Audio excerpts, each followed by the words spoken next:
Hello film fans, and welcome to this episode of the Sherlockian. And now for my final review for Prehistoric Planet ever. So, what did I think of it? Well, if you've watched any of my other reviews of the episode by episode, you'll know that I was a pretty big fan of it.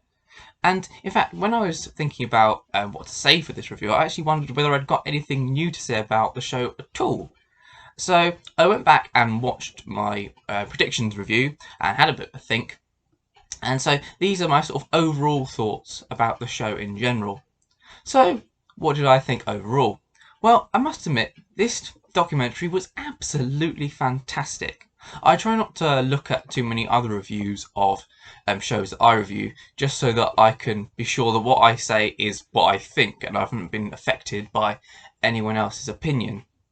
But I must admit that I did accidentally see a headline about the first episode which said, Prehistoric Planet is exactly like a documentary in the past. And they're absolutely right. It is incredible. The animation is just outstanding. It's the first documentary I think I've ever seen uses CGI that could literally be real. There were a few shots. I think they're normally shots from quite a long distance away. There was one in particular of, I think it's Hadrosaur, as it sort of walks down a sort of burnt out forest. I think it's in the final episode, if I remember rightly. That did look slightly dodgy, and there's another one with a plesiosaur and it jumps out of the water, which my little brother pointed out to me, where he said it didn't look right, that you don't get the sort of the right reflections off the skin. But apart from those two shots, pretty much, the rest of it was absolutely brilliant, and the way they pick up things like skin detail and feathers is just absolutely beautiful. So I was massively impressed by that. Also, one thing that really stood out to me, and I mentioned it in my last review actually, in the forest episode when I was talking about the Triceratops, is the variation between the different dinosaurs, which again I think really adds to the sense of realism. Most of the time in dinosaur documentaries, all dinosaurs look the same, and I don't think that's a coincidence. I think they have models for each one, and then they kind of replicate it. I mean, obviously, by the end of the show, they don't all look the same because, you know, they've been through different experiences, so some might have different scars, but generally speaking, they all look very similar. If you look at things like Planet Dinosaur and the scene where the two Majubasauruses fight each other, I mean, literally, you can't tell the difference between the two. It's actually quite complicated, and I think the first time I watched it, I was slightly confused as to which one was fighting the other, which one had started the fight. So it can be quite complicated to tell different individuals from each other, but Prehistoric Planet, it has such attention to detail that you can tell that some are different from the others just by looking at them. There's a scene where the Triceratops walk through, which I talked about in the forest review, where you can see that one of them's got a slightly different colour, sort of like ridge on its frill. It's got a slightly more reddish edge, if you like a trim. And then when the Velociraptors are hunting pterosaurs, there's one of them, I think it's sort of still in sort of its juvenile plumage, if you like. It's got like a bit of red on it, and the scene where the mosasaurs fight, one of them's also much redder. It's like it's sort of began to go into its breeding I was going to say breeding plumage, but it's not really right, is it? Breeding skin, if you like, earlier than the other one. And it just looks absolutely gorgeous, and there's got all these wonderful sweeping shots, and you can really see, I think, the influence of Planet Earth 2 in this documentary, in particular in the way it's shot. There's just so many wonderful sort of vistas and sort of sweeping shots taken from, obviously, real life. And I actually think they may have used some of the footage that they did for Planet Earth 2 and didn't use, or maybe they did use. I mean, it's a while since I watched that show, to be honest, so it might well have reused some of the same footage, just for the sort of the opening backdrops kind of thing. And yeah, it just looks stunning, and also I did joke, I think, in the, I think it was my second review, that the scene where the Tyrannosaur swims was probably partly inspired on the scene with the sloth in Planet Earth 2. And all joking aside, I think they did use their experience from that show, definitely, to give them both ideas, but also ideas for sort of shot composition.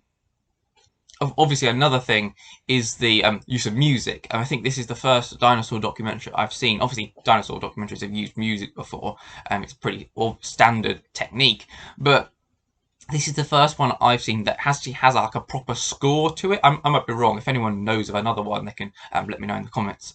But this one actually has a score, which again makes it very similar to things like Planet Earth 2 and other documentaries of that ilk, like 7 Earths, 1 Planet, where they have sort of a like a very musical score to try and set the mood for the viewer in different scenarios.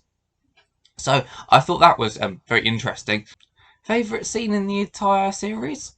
That would be quite difficult. I enjoyed the Velociraptor stuff, which I said in my review. I really liked the way that it sort of focused in on their hunting techniques, and you see them hunting actually quite a small quarry, which isn't very Jurassic Park, obviously, but it's far more accurate to them in real life. And I just really liked the way you could see that they were using their wings and their tails to sort of balance as they sort of raced around. So I enjoyed that. The one with the Gengensaurus, I've probably completely messed that pronunciation up, so I do apologise. But the one where that was hunting in the forest, I really, really enjoyed. That was just amazing to see actually dinosaur properly trying to ambush its prey. You really get the sense that theropod dinosaurs, like the tyrannosaurs, they're sort of really, they're really built, as it were, for sort of like a solid burst of speed, a bit like a human sprinter, if you like. And if they don't catch their quarry, you know, almost instantaneously, then they're, you know, they can't keep up with it, which I really enjoyed. It really brought sort of ambush hunting in the sort of the dinosaur world to life for me. So I really liked that. Also, I mean, I enjoyed, obviously, I sort of talked about almost ad nauseum in my other reviews, but I really enjoyed the interesting dinosaur names that came up. I mean, Atrociraptor, Beelzebufo, that was another one I really enjoyed. So yes, there was plenty. I think there's plenty for everyone. I would say that you don't have to be a dinosaur expert, which I definitely am not, to enjoy this show. It's absolutely brilliant, whichever you like. Even if you only have a casual interest in dinosaurs, you're able to enjoy it. They sort of they dumb it down enough for the casual viewer without alienating people that actually know what David Attenborough is talking about. So that was really, really good. So yeah, I think this is an absolutely stunning show. It's absolutely gorgeously animated.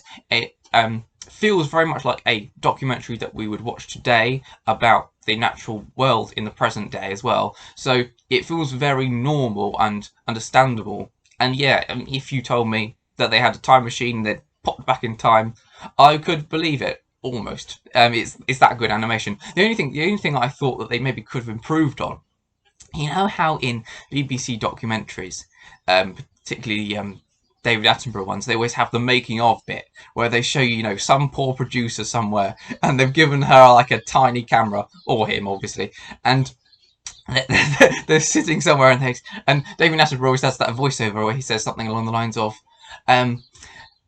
working in Siberia created new challenges for the Planet Earth team. And then you cut to this poor producer somewhere, she's going, oh, we're really excited to be in Siberia. Oh, aren't we, Peter? And this sort of dour cameraman who's also wrapped up to the nines goes, oh yes, we're very excited. You know, we're looking forward to seeing some animals just when this blizzard stops. And then it cuts back to the producer and she goes, yes, you know, it's been snowing now for 3 days, but we're very hopeful it's going to stop soon. I would have just have loved it if they'd created one of those for a Prehistoric Planet, and you know, obviously made it up. I don't know if anyone remembers, I think it was a spin-off of Walking with Dinosaurs called 7 Deadliest Seas or something along the lines of those, and they got a real life naturalist and pretended he was back in the past, and they looked for animals, so they'd look for like Dipleurodon or Megalodon, and you know, he'd actually go down in the shark cage, you know, and Dunkleosteus would sort of circle around him. It would be quite fun if they'd done that, and they could have used the animators, you know, as cameramen, if you like, you know, and it would have been nice. It would have given a spotlight on the people that actually created the show, but they could have, you know, made it quite fun. So I don't know. the scene, for example, with the T-Rex on the beach, you could have shown them, sort of creeping round,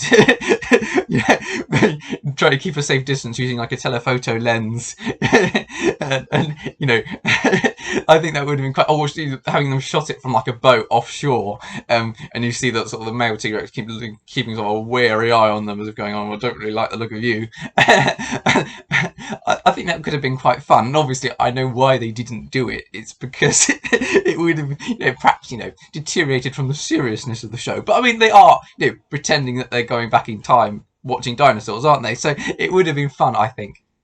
I don't know. Let me know, and if anyone else has got any other improvements they could suggest for Prehistoric Planet in the comments.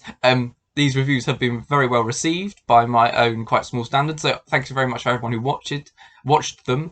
And if anyone's got any other things they'd like me to review in the future, I've already had a few suggestions, so thank you very much for those. I'm always looking for new ideas.